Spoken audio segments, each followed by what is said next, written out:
A section of Long Lane in St. Andrew will be temporarily closed this weekend to fix a recurring breakaway that has been claiming tires, front ends and motorist patients. The National Works Agency NWA says the road will be closed at 10 p.m. on Friday to facilitate extensive work in the area. Jamaica Maitland reports. Vehicles come to a crawl almost daily along a section of Long Lane in St. Andrew, not because of traffic, but because of the hopscotch motorists have to play on the bad road. Those brave enough slowly cross it. Good intention from motorists, however, is how others are able to proceed. Member of Parliament for St. Andrew North Central Delano Seavright says a contract was awarded by the National Works Agency to fix the area. They have been complaining about their vehicles being damaged, serious accidents along the corridor that have led to serious injuries and I believe fatalities in the past.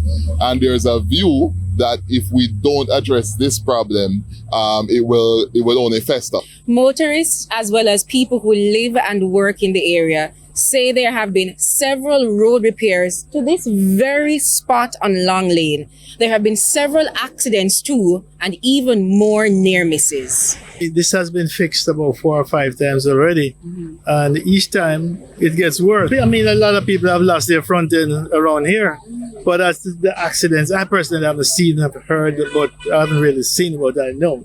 The holes that have been created by this issue really causing a lot of damage to people's cars. Ray Gascoigne, a resident for over 30 years, says the community wants a permanent fix to the problem. Communications manager at the NWA, Stephen Shaw, says this time around, the work to fix the area will be much more extensive. Investigations that we have carried out indicate that the subsurface, which is expansive clay, continues to be impacted by water from the hills. And so anytime that clay material becomes wet, it lends itself to significant failure. So what we have decided to do is to excavate this space by removing all of that clay material, or most of it. Matcon Construction is the contractor. A representative from the company told the TVJ News that work is expected to start on Friday night. Road closure is at 10 p.m. It reopened 3:30 a.m. on Monday. Motorists are being advised to use the old Stony Hill Road. He said traffic signs will be placed in the area to guide motorists. Jamaica Maitland, TVJ News.